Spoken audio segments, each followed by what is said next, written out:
भागामध्ये आपण या गोष्टी पाहिलेल्या आहेत. पुन्हा एक वार पहिल्या सुरुवातीपासून आपण काही गोष्ट पाहूया. पौलाचं थिस्सलुनिकरास पत्र, पहिलं पत्र, अध्याय क्रमांक 2 ची हेडलाईन्स आहे, आपल्या सुवार्ता प्रसारक कामाचे पौल समर्थन करतो. म्हणजे आम्ही जे काही करीत आहोत याची स्वतःची आम्हाला खात्री हवी आहे. किंबहुना मी जे काही करत आहे ते योग्य करत आहे याची ठाम खुणगाठ पाहिजे आमच्याजवळ, किंवा आमचा तो भरोसा पाहिजे किंवा विश्वास पाहिजे. त्यासाठी आम्ही कशा प्रकारे सुवार्ता सांगतोय, सुवार्ता प्रचाराचं काम करतोय, हे त्या प्रचारावर अवलंबून आहे. किंवा मी प्रभूवर विश्वास ठेवलेला आहे किंवा ठेवत आहे, परंतु मी त्या विश्वासाप्रमाणे कृती आणि आचरण करत आहोत का, याचं समर्थन, याचं स्वतःची सेल्फ कॉन्फिडन्स आम्हाला हवाय. बंधुजन हो, तुम्हामध्ये आमचे येणे व्यर्थ झाले नाही हे तुम्हाला स्वतःलाही माहित आहे. परंतु पूर्वी फिलिप्पीत आम्ही दुःख भोगून व उपमर्द सोसून मोठ्या कष्टात असता देवाची सुवार्ता तुम्हाला सांगण्याचे धैर्य आपल्या देवाकडून आम्हास मिळाले. काय होता तो? म्हणत आहे की आम्ही सुवार्ता सांगितली त्यावेळेस लय श्रीमंत नव्हतो, सुवार्ता सांगितली त्यावेळेस खूप काही मोठे नव्हतो, आणि आताही नाहीत, आणि पौल शेवटपर्यंत मोठा झालाच नाही. हे जे लोक सुवार्थीच्या जोरावर जे मोठमोठाले होतात ना, हा आध्यात्मिक क्षेत्रातला कुठलाच भाग नाहीये. हा परमेश्वरच्या योजनेतला याच्यातला एक अंश सुद्धा नाहीये. परमेश्वरचे पूर्वसंकेत, रहस्य, दृष्टांत, स्वप्न, इच्छा यापैकी काही एक भाग नाहीये.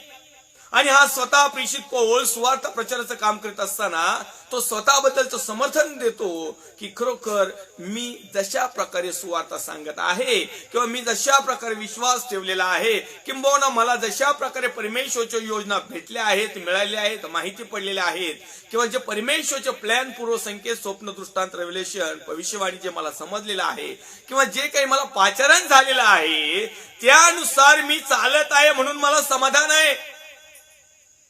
अनेक बिलीवर्स लोक समाधानी नाहीत, अनेक याजक वर्ग समाधान नाहीत. कारण काय?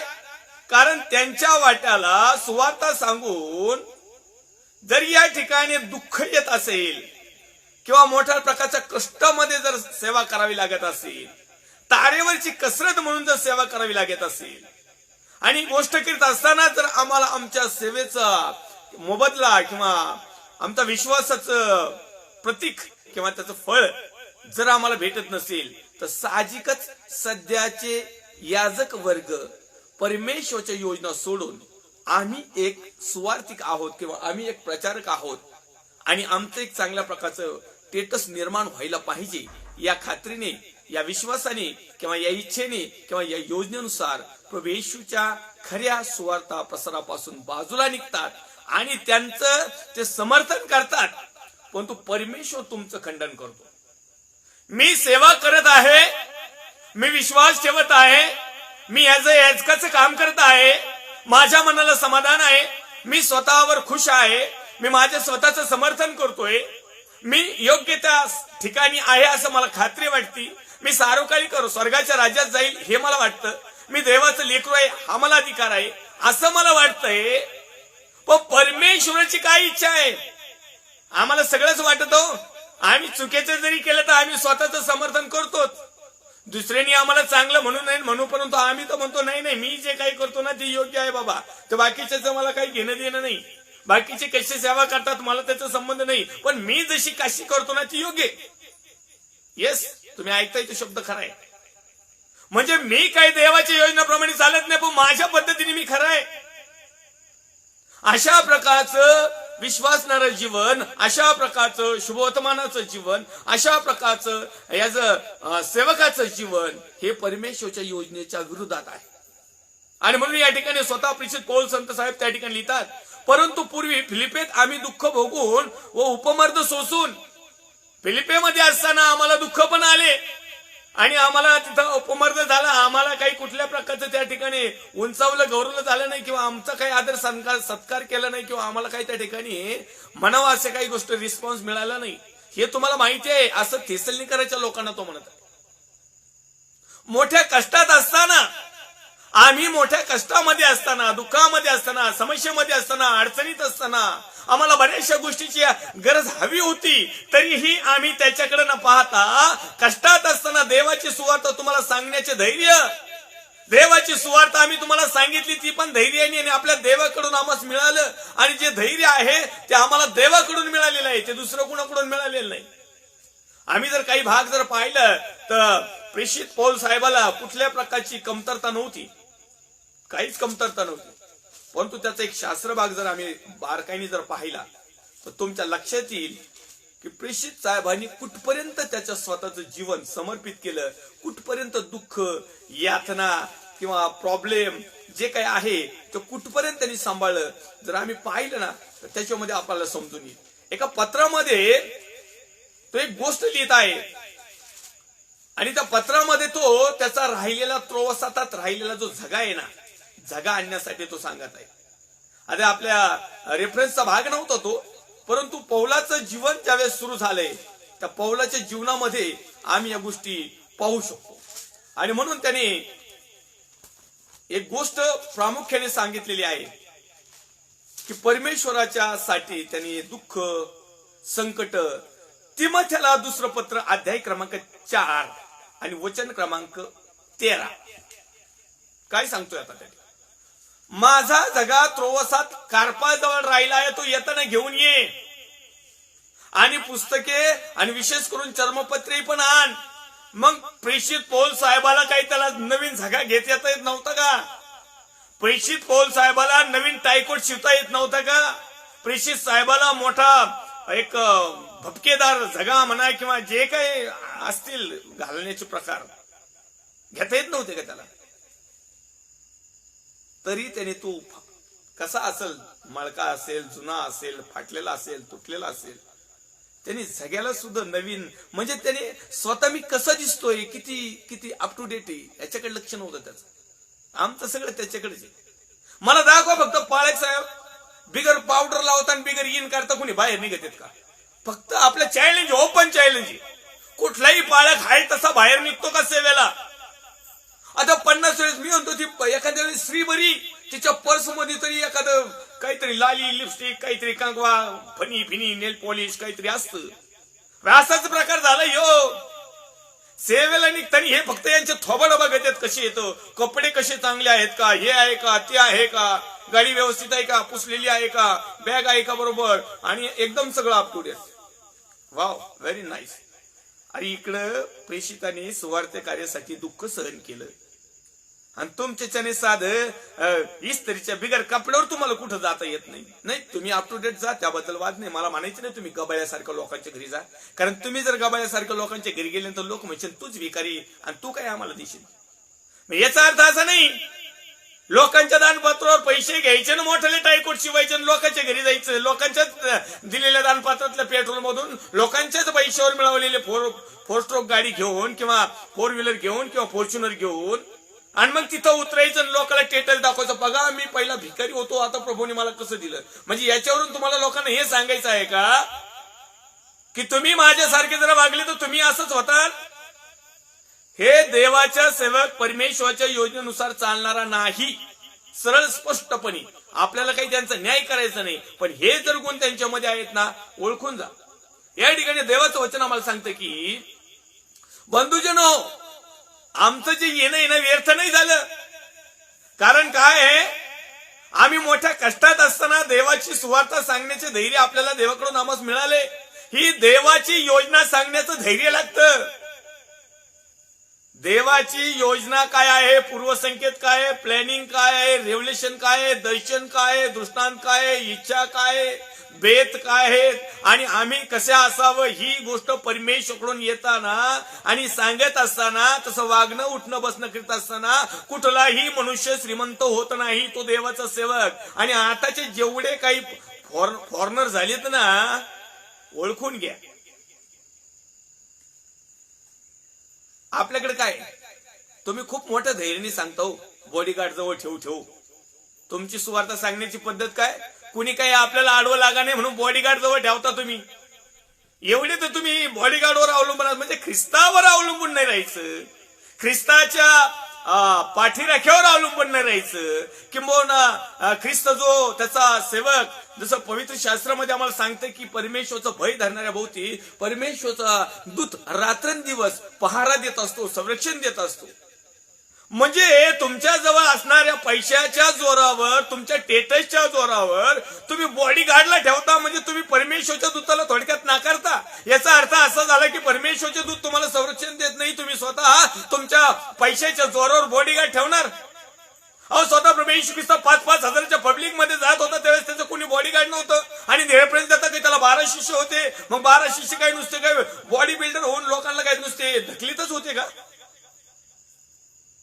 परमेश्वराची योजना काय, परमेश्वरची इच्छा काय, पूर्वसंकेत काय आणि आमचे काय, ही काळाची गरज आहे. शिकणं आणि समजून घेणं आणि ज्यांना समजले त्यांनी इतरांपर्यंत सांगणं. आणि अशा एक नामधारी लोकांमध्ये किंवा अशा प्रकारच्या खोट्या प्रॉफिट भविष्यवक्ते किंवा जे कोणी सेवकाई करीत असेल किंवा बिलीव्हर्स असतील, विश्वास ठेवणारे असतील, यांच्या सैतानाच्या डावपेचातून यांनी सुटावं आणि परमेश्वराच्या मार्गाकडे वळावं, ही सर्वात महत्वाची गरज आहे.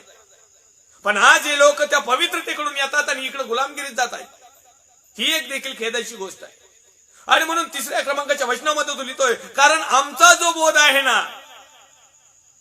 आमचा सत्य प्रचारकाचा जो बोध आहे ना, देवाच्या खऱ्या मॅन ऑफ गॉड, ज्याला म्हणतात मॅन ऑफ गॉड किंवा ज्याला स्पिरिच्युअल मॅन किंवा ज्याला म्हणतात ना देवाचे अति अति महाअति अभिषिक्त, यांचा बोध कसा असतो माहिती का तुम्हाला? टाळवर लोणी खाणारा नसतो, लोकांच्या लाभासाठी तोंड पूजापणा करणारा नसतो, लोकांच्या चुका दाखणारा नसतो, लोकांना पापात ढकलणारा नसतो, तर त्यांना पापाची जाणीव करून देणारा असतो. त्यांची अपयश काळ हे सांगणारा असतो. त्यांच्या चुका कुठे झालेल्या आहेत, कशा झालेल्या आहेत आणि कशा प्रकारे आम्ही या चुकीतून बाहेर आल्यानंतर, परमेश्वराकडे पश्चाताप केल्यानंतर, पुन्हा एक वार नवीकरण केल्यानंतर परमेश्वर सार्वकालिक योजना आमच्यासाठी कशा खुल्या करील, हा प्रचारक असावा. कारण आमचा बोध, पौल साहेब म्हणतात 3ऱ्या क्रमांकाच्या वचनामध्ये, आमचा जो बोध आहे तो भ्रांती अथवा अमंगलपणा यातून निर्माण झालेला नसून कपटाचा नव्हता. आम्ही लोकांमध्ये भ्रांती पोसरत नाही.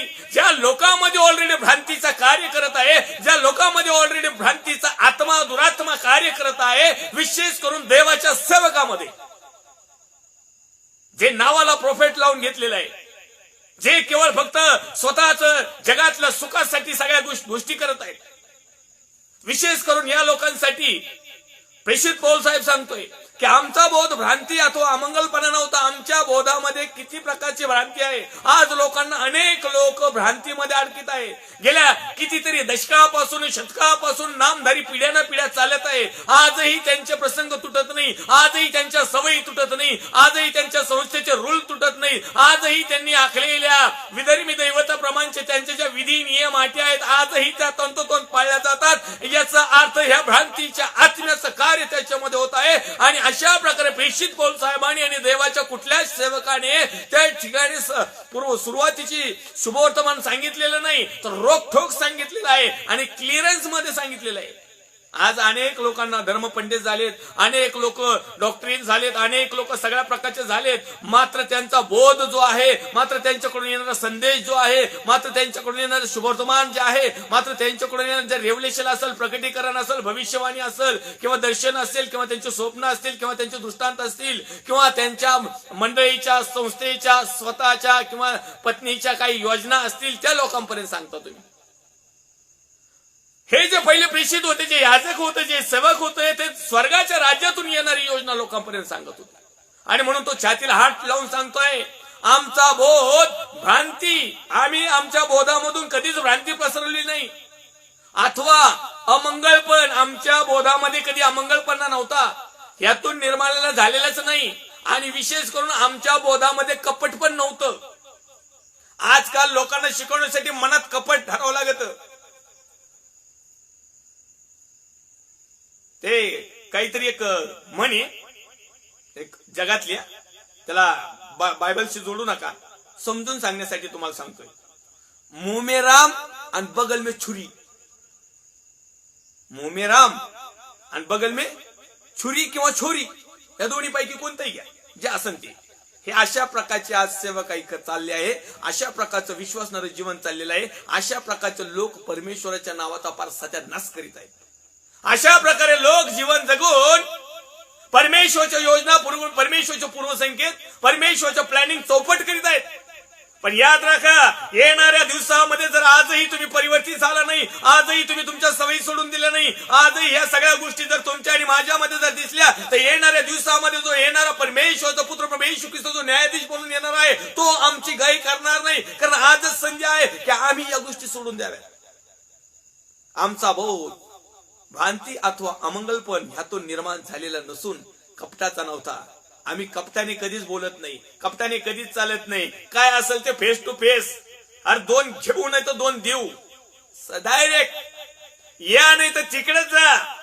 पण हे सत्य आणि या सत्याप्रमाणे जीवन जगण्याची आज गरज आहे.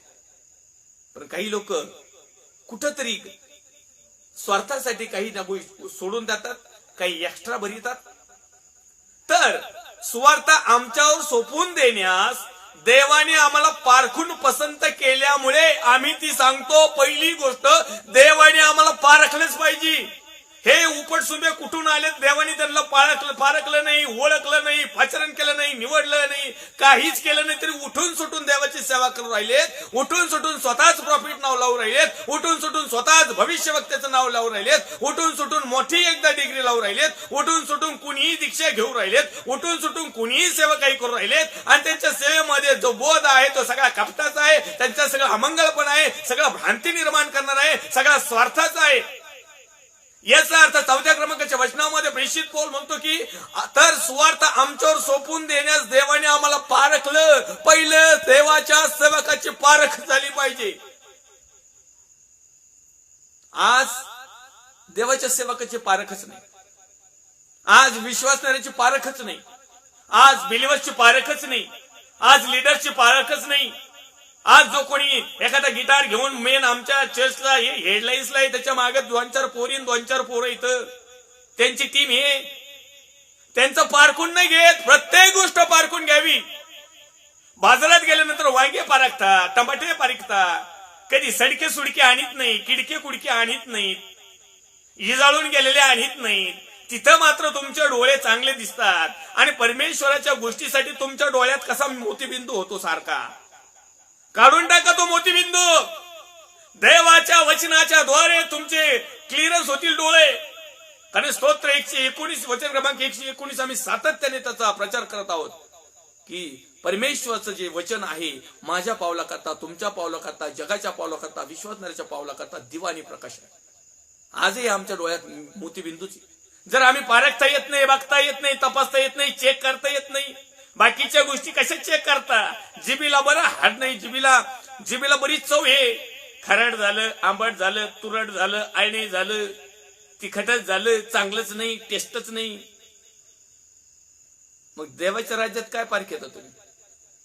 परमेश्वर त्याच्या प्रिय लोकांना, बिलिव्हर्स लोक असो या सेवक लोक असो, विश्वास ठेवणारे असो, कुणी असो, त्या प्रत्येकाला पारखून घेणारी ही देवाची योजना आहे. मग आम्हाला पारखले जाईल त्यावेळेस आमच्यामध्ये काय असेल? आम्हाला ज्यावेळेस पारखले जाईल त्यावेळेस आमच्यामध्ये आध्यात्मिक आत्मिक गोष्टी किती असतील? असं नाही की एखाद्या श्रीमंत पालकाला पारखलं आणि मग प्रभू म्हणते ठीक आहे जाऊ दे, तुला श्रीमंत होता, तू लगेच चल माझ्या संग. नाही नाही नाही, अख्ख्या त्याच्या श्रीमंतीची हिस्ट्री काढणार तो. अख्खं अँटी क्राइस्ट करप्शन तिथं जाणार. अख्खं तिथं यांनी काय काय कशा कशा प्रकारे कमावलंय आणि मी याच्या स्वर्गाच्या राज्यातल्या याच्याजवळ किती आहे आणि जगातलं डबुल किती आहे हे पारख होणार. आणि ह्याच पारखीवर तो तिकडं तार फाडणार, 100% जाणार, वादच नाही. काळ्या दगडावरली रेष, फायनल जजमेंट. मी नाही करत, मला अधिकार पण नाही, मी करणार पण नाही. वचन सांगतंय. कारण बायबल हे पण सांगतं की वचनाच्या आधारे तुमचा आणि माझा न्याय देखील होणार आहे. मग आम्ही काय करणार? सुवार्थ आमच्यावर सोपून देण्यास देवाने आम्हाला पारखून पसंत केलं. नुसतं पारखलं नाही तर पसंत पण केलं. देवाला पसंत होण्यासाठी देवाच्या गोष्टी आम्ही केल्या पाहिजे. आम्हाला पारखण्यासाठी देवाने जे काही सिच्युएशन समोर ठेवलेली आहे त्या सिच्युएशन मधून ठामपणे, कृतिशीलपणे, विश्वासूपणे, निडरपणे, निर्भीडपणे, विश्वासूपणे, दुःखात, संकटात, समस्या, चिंता, काळजा, टेन्शन, ताण, दबाव जे काही असेल त्याच्यामध्ये ठाम राहून आम्हाला ज्यावेळेस परमेश्वर पारखतो ना, मग पसंत पण करतो. I like it. परमेश्वर म्हणजे आय लाईक इट, मला तू आवडतोस. Yes, I love you. आमच्याकडे काय, आमची लायकी काय, पात्रता काय? आम्ही जर म्हणलं सेवकाची लायकी तर लय लय लय नाकातले केस जळतात लोकांच्या, लय विश्वासणाऱ्याच्या जळते तर पुढच्याचा तर विषयच नाही.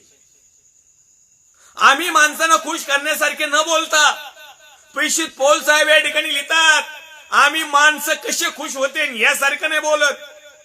मग आता माझ्या प्रिय भावांनो, बहिणीनो, मी तुम्हाला विनंती करतो, तुमची तोंडपूजा करणारे ज्यादा पाळक आहेत का तुम्हाला खडसून बोलणारे पाळक ज्यादा आहेत? तुम्हाला सत्य सांगणारे पाळक जास्त तुम्हाला दिसतात का भरमिष्ट करणारे? तुमची चूक तोंडावर सांगणारे तुम्हाला मिळतात का नाही? ओके, प्रेज गॉड, तू लय पवित्र आहेस, तू लय शुद्ध आहेस, वा वा, तुझ्यासारखा कोणीच नाही, असे म्हणणारे दिसतात. तुम्हीच पारखून घ्या. न्याय करण्याचं काम तर तुमच्याकडे नाही, माझ्याकडे नाही, पण तपासून घेण्याचं मात्र आहे, चेक करण्याचं मात्र आहे. कारण आमच्यामध्ये तशा गोष्टी आहेत का हे पाहण्यासाठी आम्हाला ते पाहायचंय. आम्हाला त्यांचं काय घेणं देणं नाही. ते सुधारले तर सार्वकालिक वतनात वेलकम, प्रेज लॉर्ड. ते नाही सुधारले तर सार्वकालिक नरकात, गो टू हेल. माझ्या या बापाचंही काही जाणार नाही, स्वर्गातल्या बापाचंही काही जाणार नाही.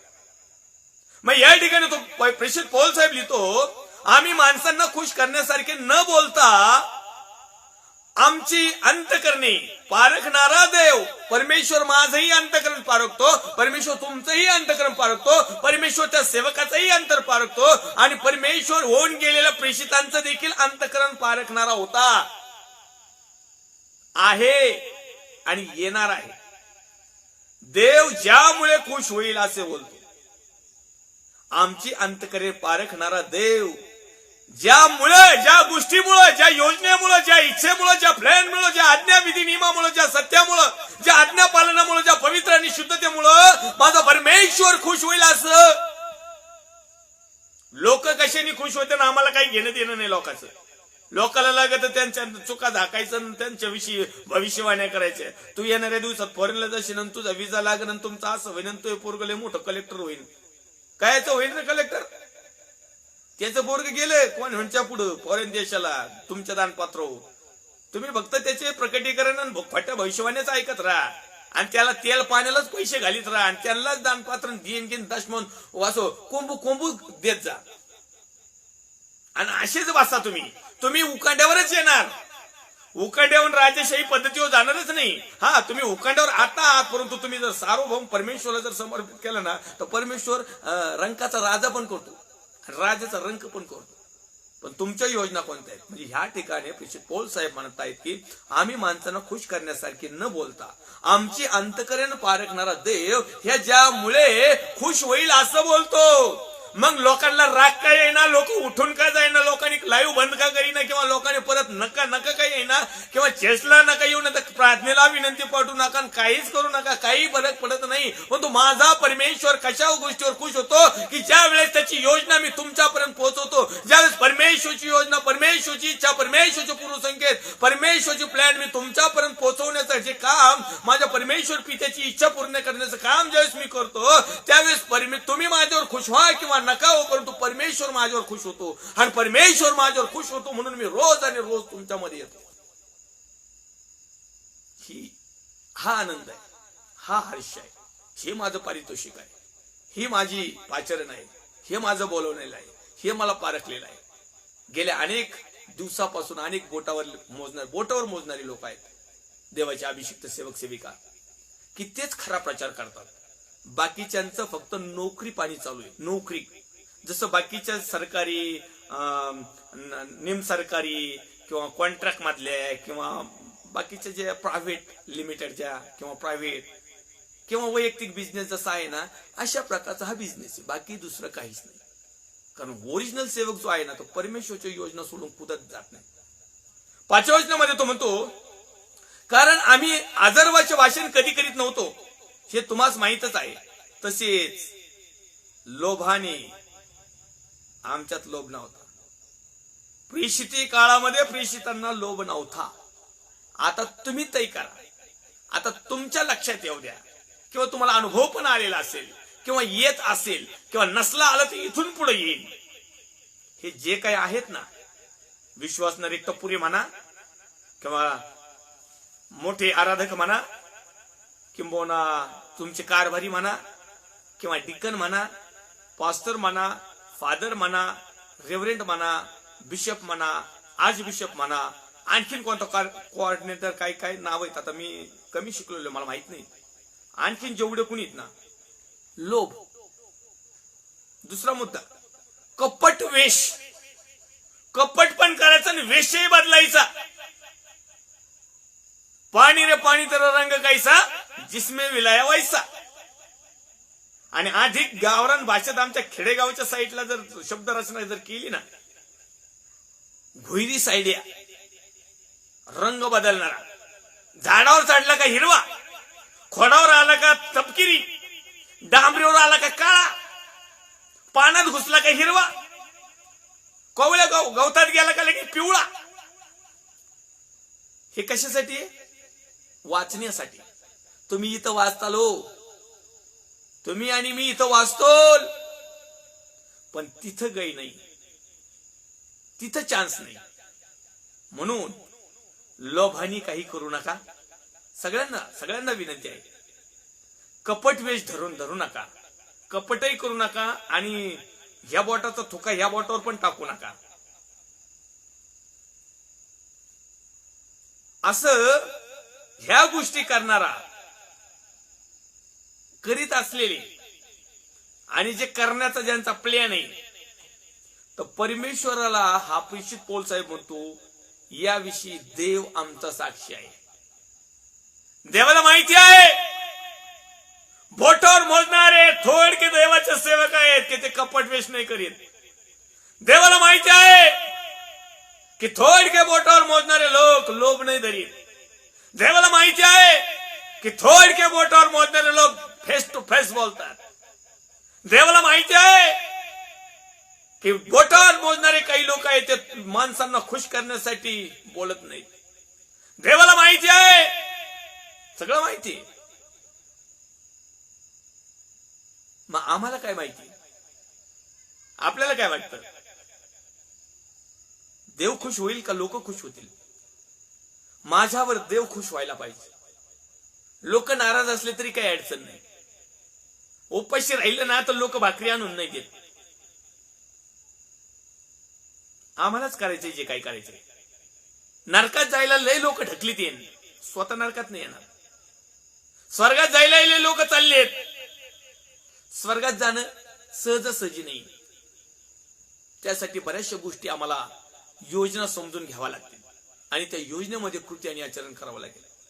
या ठिकाणी पुढे तो लिहित आहे की आम्ही ख्रिस्ताचे प्रेषित असल्यामुळे जरी आमचे वजन पडण्यासारखे होते, म्हणजे बाकीच्या प्रेषितांसारखं आम्हाला मान सन्मान नव्हता, कारण ते प्रभू येशूच्या जवळ होते ना. नाही, एक डावीला बसायचा, एक उजवीला बसायचा, एक माग बसायचा, एक खांद्यावर हात ठेवायचा, एक टेबलावर झोपायचा, एक चुम्मा घ्यायचा, एक मुका घ्यायचा, एक केसाने गळा कापायचा, की एक विश्वासी होता, एक भित्र होता. असे नव्हतो ना आम्ही प्रभू जवळ. आम्ही नंतर झालो असं प्रेषित पौल साहेब लिहितात. विषयाचा जो कल आहे, विषयाचा जो मेन गाभा आहे किंवा अर्थ आहे, हा समजून घेण्याचा प्रयत्न करा. आम्ही काय, आम्ही प्रभूला चिटकून नाहीत, आणि नाही आम्हाला पाचर नाही झालं. आम्ही पौलही नाहीत आणि पेत्रही नाहीत, 1200 शपाईकी नाहीत, आणि पेत्राच्या लाईनला आपलं प्रेषितांच्या साईडला जे काही चांगल्या प्रकारचे सेवक घडून गेले ना, त्यांच्या लाईनीतले नाहीत. आम्ही कोणत्या लाईनीतले दादा आम्हालाच समजा ना, कारण आम्ही दोन्ही कामं करतो. आम्ही ख्रिस्ताचे प्रेषित असल्यामुळे जरी आमचे वजन पडण्यासारखे होते, तरी माणसापासून, कारण हे सगळे माणसं देवाचे जे सेवक होते, शिष्यगण 12-11, हे पॉप्युलर होते, पॉप्युलर, टॉप 10 होते, टॉप 10. आणि ह्या नंतर आलेले पौलोस, सिला, हे जरा थोडेसे नंतर आले. तर माणसं यांना एवढा सन्मान नव्हते देत. खऱ्या प्रचारकाला माणसं सन्मान नाही देत. लाभासाठी तोंड पूजा करायला डोक्यावर बसून घेतात, उड्या मारायला येतात, वगळ येते तिकडं, तरी असं चाटीत येत तरी बेस्ट वाटत त्यांना, काहीच वाटत नाही त्यांना. कालच्या भागामध्ये पाहिला मी, निर्लज्ज, लाजीरवाणी, माणसापासून म्हणजे तुम्हापासून किंवा दुसऱ्यांपासून गौरव मिळवण्याची खटपट आम्ही करीत नव्हतो. नाही नाही नाही नाही नाही नाही, हे असे किती लाईक्स मिळतेत आणि किती व्ह्यू झालेत आणि किती माझे सबस्क्रायबर येत आणि किती लोक मला ओळखीत याच्याशी मला काही घेणं देणं नाही, असं प्रेषित पावलाचं म्हणणं आहे. माझं पास्टर राजू आलाचं देखील म्हणणं आहे. ठाम आहे आम्ही याच्यावर. लोकांनी आमची वाहवा करावी, लोकांनी आमची प्रशंसा करावी, लोकांमध्ये आमचं क्रेडिट व्हावं नाहीये. प्रभूच्या राज्यामध्ये भले कनिष्ठातल्या कनिष्ठ, फक्त राज्यात प्रवेश जरी भेटला तर लय प्रेज द लॉर्ड. देवाच्या राज्यामध्ये देवाचं लेकरू बनण्याचा अधिकार जरी मिळाला ना, बस. तुम्ही इथं सेल्फ्याच लावा, फक्त सेल्फ्या लावा, डोंगरात जा, तिथं गाणे म्हणा, तिथं 2-4 लोक न्या, डोळे झाकून गुडघे टाका. काय काय काय काय तुम्हाला लोकांमध्ये जे काही मिळवायचंय ना क्रेडिट, मिळवा. देवाच्या दृष्टिकोनातून तुमचं आणि माझे काय क्रेडिट आहे? काय देव आम्हाला ओळखतो का? देवाची आमची ओळख झाली का? नाही. मी पुत्र आणि कन्या असं म्हणताना देवाने आमची ओळख केली का? काही एकतर्फी प्रेम आहे. नाही, काही लोक एकतर्फी प्रेम करतात, दुसऱ्याला काही त्याचा संबरही नसतो. आम्ही नाही देवावर प्रेम करतो. I love you Jesus, yes I love you Jesus, I love prayer, I love holiness. मला पवित्र करणं आवडतं, मी त्याच्यावर प्रेम करतो. मला देव आवडतो, मी त्याच्यावर प्रेम करतो. आय लव्ह जीसस सॉन्ग, मला देवाचे येशूचे गाणे आवडतात, मी त्याच्यावर खूप प्रेम करतो. अरे देव तुझ्यावर प्रेम करतो काय? गाणे गाणाऱ्यांनो, गाणे वाजवणाऱ्यांनो आणि गाण्याच्या तालावर डिस्को डान्स मध्ये, ऑर्केस्ट्रामध्ये नाचणाऱ्यासारखा डान्स करून आनंद मिळवणाऱ्यांनो, देव तुम्हाला ओळखतो का? मोकार म्हणायचं नाही. दावीद राजा कोशापुढे नाचला आणि मग ते कुठेही जोडायचं नाही काही पण. दावीद राजा होता, त्याचं मन अंतःकरण सगळं तसं होतं. दावीद राजा देवाच्या योजना समजून होता. तुमच्याकडे काय आहे? तुमच्याकडे फक्त जगातली टिंगल, जगातल्या सेल्फ्या. आज या मोबाईलच्या नादामध्ये इतकं वाटोळ झालंय, सैतानाची सगळ्यात मोठं शस्त्र वापरलं. सकाळी मी एका हॉटेलमध्ये चहा पित होतो कामाला जाताना, आणि त्या ठिकाणी माझ्या टेबलच्या समोर 2 मित्र आले होते. एकदम मित्र, गप्पा मारीत आले होते. दोघांच्या हातात मोबाईल होता आणि त्या ठिकाणी त्यांनी 2 चहा मागितले. एक तिकडून बसला, एक इकडून बसला. चहा मागितल्यानंतर त्या ठिकाणी त्यांनी एक मोबाईल काढला, याने एक मोबाईल काढला आणि दोघं त्यांच्या मोबाईलवर जे जुडले ना, बस कव्हरही जुळतच होते. मी त्यांच्याकडे पाहत होतो आणि म्हणलो, प्रभू हे 2 इतके मित्र दिसतात आणि आवर्जून चहा पिण्यासाठी थांबलेत, म्हणजे किती प्रेम आहे एकमेकावर. चहा पिल्याशिवाय जाऊ नका म्हणजे किती असेल. आणि दोघं एकही शब्द कोणासंग बोला ना. तो तिकडं बघतोय, ह्यो इकडं असं करतोय. दोघं उठले, एकाने बिल दिला, सनाट निघला, बाय. आज असंच आहे. दोन्ही जे लोक आहेत, म्हणजे आपण जे जगाचे लोक आहोत ना, हे प्रभू मध्ये आलोत, लय लव यू जीसस करतो, पण परमेश्वरासंग बातचीत नाही. परमेश्वरला मन, हृदय, अंतकरण नाही. परमेश्वरची योजना काय हे माहित नाही. फक्त आमच्या जगातल्या गोष्टीकडे आम्ही चाललोय. आपला तसं मोबाईलवर सगळं जगातलं बघतो ना, तसंच आध्यात्मिक क्षेत्रामध्ये सुद्धा आपल्याला जगात कसा फायदा होईल याच्याकडेच आपलं लक्ष आहे. दुसरं आपलं लक्षच नाही. मग कशावरून समजायचे जीसस लव्ह यू? आम्ही मस्त म्हणतो आय लव्ह यू जीसस, तो म्हणतो बट आय हेट यू. कारण किती दिवसाचा तो प्रेम करतोय. आजही तो आपले हात पसरून उभा म्हणत आहे, या सर्वजण. आम्ही म्हणतो तूच थांब तिथं, आम्ही जरा जगातलं सगळं नेटवर्क बघून येतो मरायच्या खेपीला. मग आमच्या फोटो येते स्व जमणार नाही. या ठिकाणी देवाचं वचन आम्हाला 6व्या वचनामध्येच लिहित आहे की आम्ही ख्रिस्ताचे प्रेषित असल्यामुळे जरी आमचे वजन पडण्यासारखे होते, तरी तरी माणसापासून म्हणजे तुम्हापासून किंवा दुसऱ्यांपासून गौरव मिळवण्याची खटपट आम्ही करीत नव्हतो. आज आम्ही कोणती खटपट करीत आहोत? देवाकडून गौरव मिळावं, देवाकडून सन्मान मिळावा, देवाकडून आदर मिळावा, देवाकडून आशीर्वाद मिळावा, देवाकडून त्याच्या योजना मिळावा, यासाठी खटपट करीत आहोत का जगातल्या गोष्टीसाठी खटपट करीत आहोत? आज आम्हाला एक प्रश्न आहे आणि प्रत्येकाने तो सॉल्व्ह करायचा. प्रत्येकाने त्या प्रश्नावर चिंतन मनन अध्ययन करायचं. 7व्या वचनामध्ये तो पुढे लिहित आहे, तर आपल्या मुलाबाळांचे लहानपणा लालन पालन करणाऱ्या दाईसारखे आम्ही तुम्हामध्ये सौम्य वृत्तीचे होतो. अहो, पालक वर्गाला लय किती आता काय सांगायचं, एकदम दाई सारखं काम करतात ते. लहान लेकराला जसं सांभाळते ना एखादी दाई, बालवाडीत आपली काट्टी बालवाडीत नेऊन टाकली ना, हे छोटे छोटे काट्टे आपले मोबाईल खेळणारी, मग ती दाई किंवा जी बाई असते ना, त्यांची जी टीचर असते ना, एवढ्या लेकरांना सांभाळायची 1, 2, 3 तास. काय असं आमच्या जवळ लेकरू असलं का ठोक्यात मुतीत होत आपण. एकदा दोनदा त्याला आवाज देतो, नाही ऐकलं का तिसऱ्या ठोका उडीतो. मग त्या शाळेतल्या बाईनी काय करावं, त्या दाईनी काय करावं, एवढे खटी लेकर अख्या एरियाचे तिथं आणून सोडीची, ती बिचारी कशी हँडल करते. अशाच प्रकारे देवाच्या सेवकाचं जीवन आहे.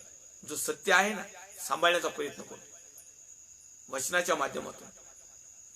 आमचेच देखील सांभाळायचे, पण त्यांच्या पाठीमागं त्यांची खिचडी खायची, त्यांच्या पाठीमागं त्यांचं तांदूळ न्यायची, त्यांच्या पाठीमागं त्यांचे चॉकलेटचे पुढे गायब करायची, त्यांच्या पाठीमागून त्यांची सुकडी खायची, त्यांच्या पाठीमागून जे पोराला खेळले आले ते आपल्या घरी न्यायची, म्हणून जीव लावी ते.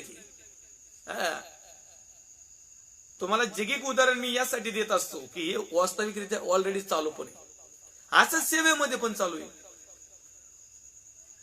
आणि म्हणून या ठिकाणी तो पुढे लिहित आहे की आम्हाला तुमच्याविषयी कळकळ वाटत असल्यामुळं आजही खऱ्या लोकांना विश्वासणाऱ्यांचं पतन होऊ नये याची कळकळ वाटते, आणि म्हणून आम्ही कळकळीने बोलतो.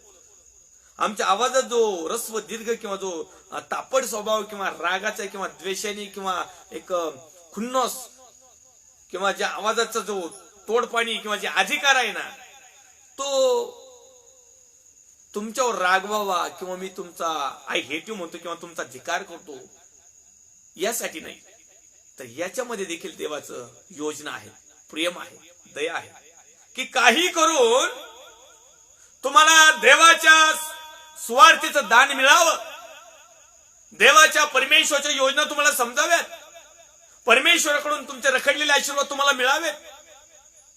आणि म्हणून प्रत्येक समायला वेगवेगळ्या मार्गातून वेगवेगळ्या पद्धतीतून परमेश्वर तुमच्या आणि माझ्याशी बातचीत करत असतो. वचनाच्या माध्यमातून कधी प्रेमाचे, कधी कडक, कधी सौम्य, कधी लीन, कधी दयेचे, कधी शांतीचे, कधी आम्हाला पश्चातापाचे, तर कधी आमच्या पापाची क्षमा करण्याचं देखील प्रवचन असतात ना. अपवाद एवढं आहे की पास्टर राजूकडे फक्त ठोकायचे वचन असतात, कारण माझं पाचर नसते. सरळ सरळ सांगतो तुम्हाला, अनेकांना वाटतं की यांचा कोणताही मेसेज आहे का.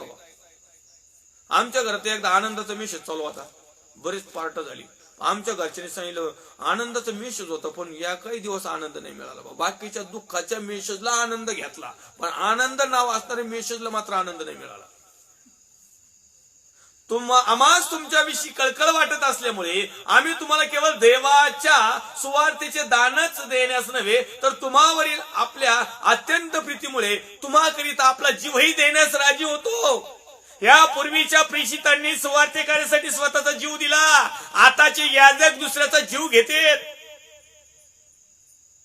आताचे सेवक दुसऱ्याचा जीव घेतात आणि स्वतःचा जीव वाचवण्यासाठी बॉडीगार्ड वापरतात.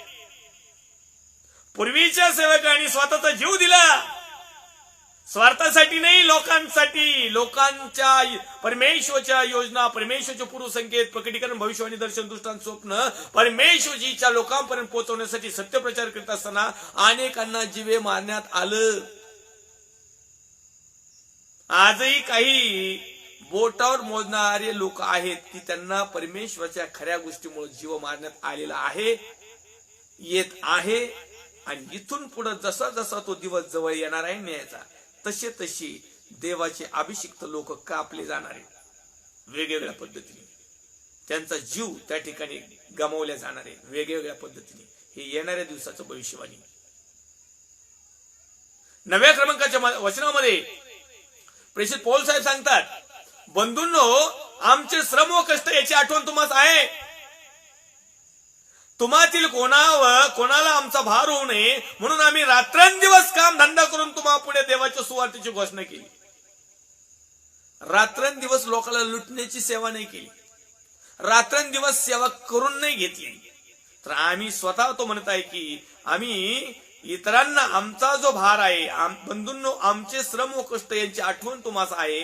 तुम्हातील कोणाला आमचा भार होऊ नये म्हणून आम्ही रात्रंदिवस काम धंदा करून तुम्हा पुढे देवाच्या सुवार्तेची घोषणा केली. आणि याबद्दल मी परमेश्वरच्या नावाला धन्यवाद देतो. मी प्रभूमध्ये अधिकारवाणीने ठामपणे सांगतो, हीच गोष्ट माझ्या बाबत परमेश्वर करून घेतो. मी परमेश्वरचे लाखो कोटी धन्यवाद मानतो. नाही असे कुणी असले तर सांगा मला, मी त्यांना देखील सल्यूट करतो. कारण मला माहिती असे लय बोटावर मोजणारे सापडतील. रात्रंदिवस काम करून काम धंदा करून देवाच्या सुवार्तेची घोषणा, ती पण स्ट्रिक्ट, सरळ, सीधा सत्य, फेस टू फेस, निर्भयपणे, बिनधास, एकच नंबर. तुम्हा विश्वास ठेवणाऱ्यात आम्ही पवित्रतेने, नीतीने, निर्दोषतेने कसे वागलो याविषयी तुम्ही साक्षा व देवही आहे. देव आम्हाला पाहतो. बिलवास भावांनो, बहिणी, वडिलांनो, देवाच्या सेवकांनो, देव तुम्हाला आणि मला पाहतो. आम्ही कसं वागतो, आम्ही पवित्र वागतो का, आम्ही नीतीने वागतो का, आम्ही निर्दोषतेने वागतो का याच्या विरोधात वागतो. जर याच्या विरोधात वागत असाल तर समजून घ्या की परमेश्वरच्या योजना आम्ही पाळत नाहीत. परमेश्वर आमचा पूर्ण भरोसा नाही. किंबहुना याचा अर्थ असा आहे की परमेश्वर आमच्यावर जसं आम्ही म्हणतो आय लव्ह यू जीजस, तसं जीजस म्हणत नाही I love you too you, नाही म्हणत. कारण त्याला तसं म्हणण्यासाठी आम्हाला तशा प्रकारची गोष्ट करणं महत्वाचं आहे. आज लोकांना करणी तर काही करायची नाही. तुम्हाला ठाऊक आहे की बाप आपल्या मुलांना करतो तसे आम्ही तुम्हापैकी प्रत्येकाला काय करते, काय देतात, बोध करीत आहे. काय करीत आहे, बोध. आणि लोकांना नेमकं बोध नकोय. नाही पास्टर अजो अलर्ट किंवा बोटावर मोजण्यासारखे लोक ज्यावेळेस परमेश्वरच्या वचनातून, परमेश्वरच्या योजनेतून ज्यावेळेस बोध करतात ना, त्यांना हे नकोय. त्यांना अपेक्षा काय माहिती का, आमची प्रार्थना पहिली बघा, आमचं गारणं पहिलं ऐका, आमची विनंती पहिली सांगा. आम्ही अनेक दिवसापासून विजा अटकलाय, अनेक दिवसापासून आम्ही गरिबीत, अनेक दिवसापासून आम्ही कर्ज बाजारात, अनेक दिवसापासून आम्ही आजारी, अनेक दिवसापासून आमची उन्नतीच नाही. हे सांगा ना तुम्ही. हो परमेश्वरचा बोध कशाला सांगता हो पाळक साहेब? का तुमचं टाळ कवेळ का हाकलंय, का तुमच्या बुद्धीत भुसा भरलाय? तुम्ही कायम आम्हाला बोधच करता देवाच्या वचनातून. जरा जगातल्या गोष्टी सांगा ना. का तुम्हाला देव प्रकटीकरण नाही देत? नाही भाऊ, आपल्याला काही जगातलं प्रकटीकरण नाही. मी खरं खरं सांगतो, आपल्याला प्रकटीकरण फक्त देवाच्या वचनाचं आहे. मग तुम्ही उत्पत्तीचे प्रकटीकरण कुठेही घुसा, कोणती लाईन, कोणताही शब्द, कोणतंही वाक्य. पण तुम्ही जर म्हणले ना तुम्हाला काय दिसतंय, मी गोव्याला जाईन का, तुम्हाला काय वाटतं की मी फॉरेनला जाईन का, हे असलं प्रकटीकरण मला नाहीये. आणि असलं कुणालाच नसतं. हे मनाचे मंगळवार करणारे, हे पोटासाठी आलेले, हे धीर देत, आणखीन काय करतात, धीर पण देतात. अजून काय, आग्रहपूर्व विनंती. आग्रहपूर्व विनंती आहे की सत्याला स्वीकारा, प्रभूला स्वीकारा, ख्रिस्ताला स्वीकारा, निर्माणकर्त्याला स्वीकारा, पवित्रतेला स्वीकारा, सत्याला स्वीकारा, आज्ञा पालनाला स्वीकारा, वचनाला स्वीकारा, परमेश्वरच्या खऱ्या अभिषिक्ताला देखील स्वीकारा. येस, तुम्ही ऐकताय ते खरंय. ह्या बाकीच्यांना नाही, त्यांचा तोंडावर अपमान केला तरी चालेल, काय तुम्हाला पाप लागत नाही. अपमान कुणाचा केल्यानंतर पाप लागेल, जे ओरिजिनल देवाचे सेवक आहे त्यांचा जेव्हा तुम्ही अपमान करणार ना, मग 100% तुम्हाला पाप लागेल. पण जे ओरिजिनल देवाची आज्ञा मोडून जगातल्याच गोष्टी करतात, पण देवाचं नाव त्यांच्या इनिशियल लागलेलं आहे, यांचा अपमान केला तरी तुम्हाला काही फरक नाही पडत. मी सांगतो तुम्हाला, याचा तुम्हाला दंड मिळणार नाही. पण तुम्हाला वाटतो हो देवाचे सेवक आहे, हा मग असं तसं, अहो येतं सैतानाची शस्त्र येतं. देवाचा सेवक म्हटलं का मिटलं, देवाचा माणूस आहे म्हटलं का मिटलं. मग तो कसाही वागू, आहे की नाही? मग देवाचं सेवक आहे म्हणून त्यांनी काय लायसन काढवा का लोकांना लुटायचं? त्यांनी देवापासून आलेलं सांगावं ना, आणि त्याला प्रूफ पण द्यावा ना पवित्र शास्त्राचा. मनाचे मंगळवार नाही करावा त्यांनी. तर या ठिकाणी तू लिहित आहे की जो देव आपल्या राज्यात व गौरवात तुम्हाला पाचारण करीत आहे त्याला शोभेल असे तुम्ही चालावे. पहिली गोष्ट, पाचारण झालंय का? आणि ज्या ज्या सेवकाचं पाचारण झालंय ना असं वाटतंय ना, कारण सेवा करतात लय दिवसाची म्हणून काय पाचारण नाही झालेलं बरं का. तुम्ही हे डोक्यातलं खुळ काढून टाका. काय करायला वाटतो, हो खूप मोठी मिनिस्ट्री आहे, खूप वर्षापासून सेवा चालली, अनेक लोक नीट झाले.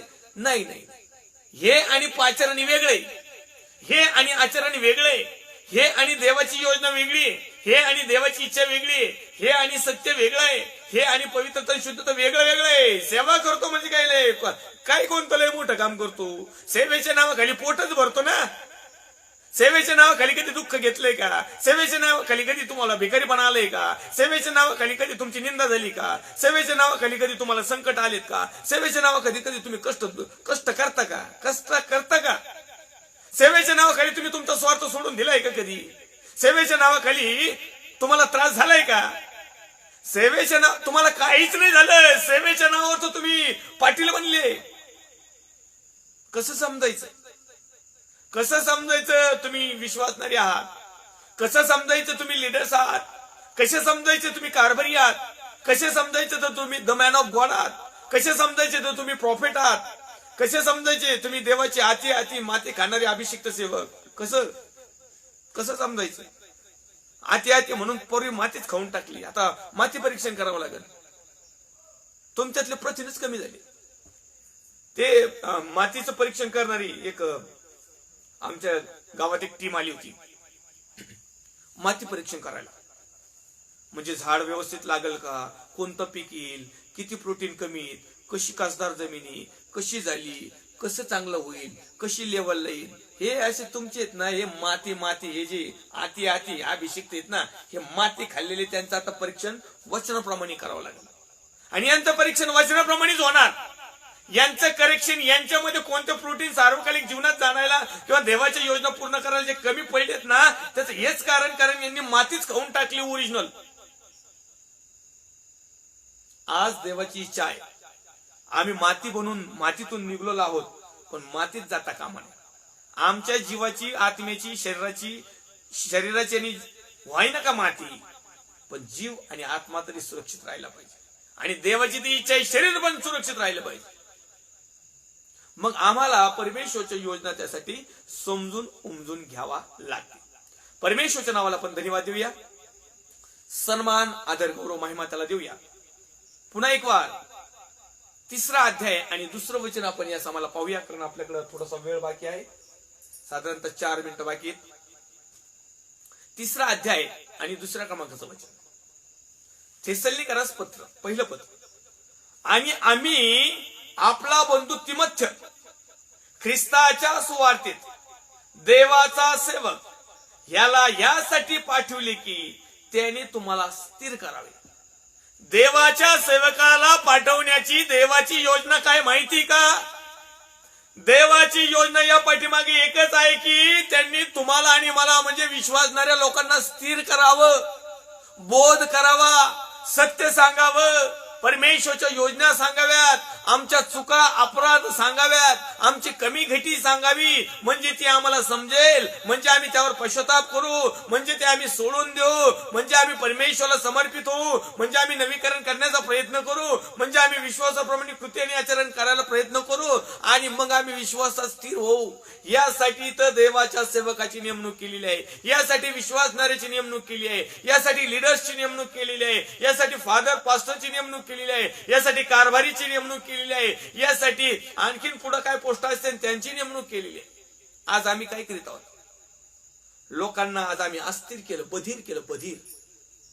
लोक उठत सुटत येत, प्रार्थना करा ना बरं की लगेच दुसरीकडे तार पडणार. तुम्ही कुठे प्रार्थना? हो, आम्ही पूर्वी जात होतो एका चर्चला, पण बरेच दिवस झाले प्रार्थना करतो, त्या ठिकाणी आम्हाला बरं लागणार म्हणून आम्ही तुमच्याकडे आलो. तिथं थांबवतो 15 दिवस, महिना, दीड, 2, 3 महिने. तिथून परत तिसरा गाठीतो, चौथा गाठीतो. अरे असं करता करता अधोलोकात जायची पाळी आली. स्थिर नाही मनुष्य, सेवक स्थिर नाही, विश्वासणारा स्थिर नाही, लीडर स्थिर नाही, आमचे विचार स्थिर नाही, आमचं राहणं उठणं स्थिर नाही, आमचं खाणं पिणं स्थिर नाही, आमची सुवार्ता स्थिर नाही, आम्ही कुठंच ठाम नाही. आज हे तर उद्या ते, तर उद्या ते. आज जर आमची अशी परिस्थिती असेल तर आज आम्हाला वेळीच सुधारणं खूप महत्वाचं आणि गरजेचं आहे. 5व्या क्रमांकाच्या वचनामध्ये लिहिलंय, ह्यामुळे मलाही आणखी दम धरवेना, म्हणून मी तुमच्या विश्वासा संबंधाने विचारपूस करण्यास पाठवली. कोण जाणे भुलविणाऱ्याने तुम्हास भूल घातल्याने, कदाचित भुलविणाऱ्याने तुम्हास भूल घातल्याने आमचे श्रम व्यर्थ झाले असतील. अशी प्रेषित पौलाला एक भीती वाटली. मलाही भीती वाटली. 2018 पासून सातत्याने लाईव्ह आहे आणि 2020 पासून तर कंटिन्यू डेली सर्व्हिस 1 तास. मलाही भीती वाटायला लागली की काही लाईव्हला येणाऱ्या किंवा आलेल्या किंवा येत असणाऱ्या तुम्हाला कुणी भुलू नये म्हणून तुम्हाला डीप मधलं डीप स्वर्गीय राज्याचं रेव्होल्युशन आणि प्रकटीकरण सांगण्याची कृपा आणि दया आणि प्रेम आणि धाडस आणि शक्ती आणि सामर्थ्य आणि धैर्य आणि आत्मविश्वास आणि अधिकारवाणी माझ्या प्रभू येशू ख्रिस्ताने मला दिली आणि मी तुमच्यापर्यंत ती पोहोचवली, जगापर्यंत ती पोहोचवली, मीडियापर्यंत ती पोहोचवली, विश्वासणाऱ्यापर्यंत ती पोहोचवली, देवाच्या सेवकापर्यंत पोहोचवली. आणि आज कदाचित तुम्ही या गोष्टीकडे जर लक्ष दिलं नाही तर भुलविणारे लोक जे आहेत ते जगामध्ये भरपूर आहेत आणि कदाचित न जाणो भुलविणाऱ्याने तुम्हाला भूल घातल्याने माझे श्रम व्यर्थ झाले असं मला वाटेल. असं प्रेषित पौल पण त्या टायमिंगला थिस्सलुनिकेच्या लोकांना म्हटला की मी माझ्या पद्धतीने देवाच्या राज्याची घोषणा खरोखर सांगितली तुम्हाला, पण तुमच्या ठिकाणी किंवा तुमच्या आसपास जे भुलविणारे लोक आहेत आणि भुलविणारे का तयार झाले तर आम्हाला भूल करण्याची खूप आवड, आम्हाला क्षणात मोठं व्हायची लई आवड आणि म्हणून आम्ही फसवले जातो, भुलवले जातो, फसले जातो, त्यांच्या जाळ्यात अडकतो आणि मग नाविलाजाने आम्हाला त्याप्रमाणे काही गोष्टी कराव्या लागतात. परमेश्वरच्या नावाला धन्यवाद देऊया, सन्मान आदर गौरव देऊया. पुन्हा एक वार याच 5व्या क्रमांकाच्या वचनामध्ये लाईव्ह सेशनला आपण पुन्हा एक वारी भेटूया. थिस्सलुनिकेस पहिलं पत्र अध्याय क्रमांक 3 वचन क्रमांक 5, भुलविणारे तुम्हास भूल घातल्याने आमचे श्रम व्यर्थ झाले असतील. या वचनापासून आपण पुढे चिंतन म्हणून अध्ययनामध्ये जाऊया. परमेश्वरच्या नावाला धन्यवाद देऊया, सन्मान आदर देऊया. ही वेळ आपली प्रार्थनेची आहे, वेळ झालेला आहे. प्रार्थना विनंतीमध्ये आहेत. तर नितीन ठोंबेसाठी प्रार्थना विनंती आहे, त्यांच्या पत्नी शीतलताईसाठी प्रार्थना विनंती आहे, सिस्टर मीरा लोखंडे यांच्या वैयक्तिक त्यांच्यासाठी देखील आणि त्यांच्या पतीसाठी देखील, आणि आज विशिष्ट महत्वाची प्रार्थना करणार आहोत त्यांचा मुलगा आणि सून. प्रभू येशू ख्रिस्ताच्या नावात जे आतापर्यंत घडलं नाही ते परमेश्वरने लागलीच त्यांच्या जीवनामध्ये द्यावं म्हणून आपण प्रार्थनेत आठवण ठेवणार आहोत. आणि म्हणून कृपया या प्रार्थनेमध्ये आठवण राहू द्या की परमेश्वरने त्यांच्या जीवनामध्ये अद्भुत काम करावं. या ठिकाणी आणखीन एक प्रार्थना विनंती आहे, सिस्टर रेखा कांबळे औरंगाबाद मधून, त्याचप्रमाणे सिस्टर संगीता बनसोडे औरंगाबाद मधून आहेत. येणाऱ्या दिवसामध्ये परमेश्वरने त्यांचा ज्या काही प्रार्थना विनंती आहेत, ज्या काही मान्य केलेल्या आहेत, काही करत आहेत आणि काही पेंडिंग आहेत, त्या सर्व काही मार्च एंड सारखं सगळं क्लिअर करावं आणि प्रार्थनेचं उत्तर द्यावं म्हणून देखील आठवण ठेवा. त्याचप्रमाणे चंद्रलेखा पोपट साळवे या लेकरासाठी प्रार्थना करा. शारीरिक व्याधीने ती त्रस्त आहे, पूर्णपणे आरोग्य तिला मिळावं आणि त्या परिवारामध्ये देवाच्या नावाचा गौरव व्हावं म्हणून आठवण ठेवा. शंकर गायकवाड नाशिक मधून आहेत, त्यांच्यासाठी देखील आठवण ठेवा. कुटुंबासाठी राजेंद्र डोके हे औरंगाबाद मधून आहेत, त्यांच्यासाठी प्रार्थनेत आठवण ठेवा. आकाश जगदने यांच्यासाठी देखील प्रार्थना ठेवा, अंधकारच्या सत्तेमधून सुटका व्हावी. आणि आणखीन एक विशेष प्रार्थना विनंती आहे, आमचे बंधू आहेत ब्रदर संदीप ठोंबे आणि त्यांची मुलगी, आज तिचा वाढदिवस आहे आणि परमेश्वराने तिला आतापर्यंत राखलं, सांभाळलं. त्या परिवाराचं परमेश्वराने येणाऱ्या दिवसामध्ये संगोपन करावं. सिस्टर रुथ ठोंबे, ब्रदर संदीप ठोंबे आणि त्यांची प्रिय मुलगी प्रीती ठोंबे कंसात उर्फ टिंकू साठी प्रार्थना करा. आणि दुसरी गोष्ट त्यांचे सर्व नातेवाईक आप्तेष्ट स्नेही यांच्यासाठी देखील आठवण ठेवा. पुन्हा एक बार लाईव्ह सेशनला जुडणारे सर्व देवाचे अभिषिक्त सेवक सेविका विश्वासणारे भाऊ बहीण आई वडील यांची देखील आपण आठवण ठेवूया. पवित्र थोरसे अनादिस दे बाप्पा जशा होत तसे तुझ्या पवित्र हातामध्ये येत आहोत. प्रभू येशू ख्रिस्ताच्या प्रेमळ आणि सामर्थ्यवान नावात आम्ही प्रार्थना विनंती करतो. पहिलं प्रथम आमच्या भारत देशासाठी, भारत देशातील सर्व राज्य, विशेष करून माझा महाराष्ट्र राज्यामध्ये जे काही राजकारणाच्या अनुसार जे काही महाराष्ट्राची स्थिती खालवलेली आहे किंवा गोंधळलेली आहे किंवा जी काही परिस्थिती निर्माण झालेली आहे, परमेश्वराने योग्य ते निर्णय परमेश्वराच्या दृष्टिकोनातून घ्यावं आणि योग्य ते सरकार स्थिर करावं म्हणून परमेश्वर आम्ही प्रार्थना विनंती करतो. होणारे मुख्यमंत्री, झालेले मुख्यमंत्री, उपमुख्यमंत्री, झालेले आणि होणारे, त्याच प्रकारे विरोधी पक्ष नेते झालेले आणि होणारे, त्याचप्रमाणे सर्व पोलीस डिपार्टमेंट, डॉक्टर्स, नर्स, सेवाभावी संस्था, देवाचे अभिषिक्त सेवक सेविका विश्वासणारे भाऊ बहीण आई वडील, लाईव्ह सेशनला जुडणारे लहानापासून थोरापर्यंत सर्व आप्तजन, नातेवाईक, मित्र, स्नेही, माझा परिवार, विशेष करून ज्या भावांचं, बहिणींचं, लेकरांचं नाव घेतलं त्या प्रत्येकाच्या समस्या, चिंता, काळजा, टेन्शन, ताण, दबाव, प्रवेशच्या नावात सर्व बंधन आणि जोखड आणि आजार, सर्व कर्जबाजारीपणा आणि सर्व प्रकारचे घोर कमी घटी प्रवेशच्या नावात पूर्ण कर. प्रार्थना करतो प्रीतीसाठी, पिंकूसाठी, प्रवेशच्या नावात त्याला उदंडाचं आयुष्य, निरोगी असं जीवन, जे आतापर्यंत सुख समाधान जे दिलेलं आहेस त्याबद्दल आभार आणि यापुढे तुझ्या स्वर्गीय भांडारातून अद्भुतरित्या त्या परिवारासाठी विशेष अशी योजना कर. बदर तुंबे यांच्यासाठी देखील तुझी योजना बदललेली असू दे, रुताईसाठी देखील तुझी योजना बदललेली असू दे आणि आमच्या प्रत्येकासाठी तुझी योजना या समयाला बदललेली असू दे आणि सर्व योजना तुझ्या स्वर्गीय भांडारातली असू दे. ज्या कोणाचं नाव न घेता, ज्या प्रार्थना विनंत्या न मांडता, परंतु आमचा विश्वास आहे की ज्यांनी ज्यांनी तुझ्याकडे पाहिलं ते प्रत्येक जण प्रकाशमय पावले. या प्रत्येकाच्या नावाप्रमाणे, गरजेप्रमाणे प्रत्येकाला दिलंस त्याबद्दल तुझे आभार मानत उपकार स्तुती आभार प्रदर्शन असं धन्य उद्धारक जो होता, जो आहे, जो येणार आहे त्या पवित्र प्रभू येशू ख्रिस्ताच्या प्रेमळ आणि सामर्थ्यवान नावात छोटीशी प्रार्थना मागतो स्वर्गीय पित्यात होईल. आमेन. प्रभू रक्त की जय, प्रभू रक्त की जय, प्रभू रक्ताचा जय जयकार असो. आमेन, आमेन, आमेन. Praise the Lord. Thank you. God bless you.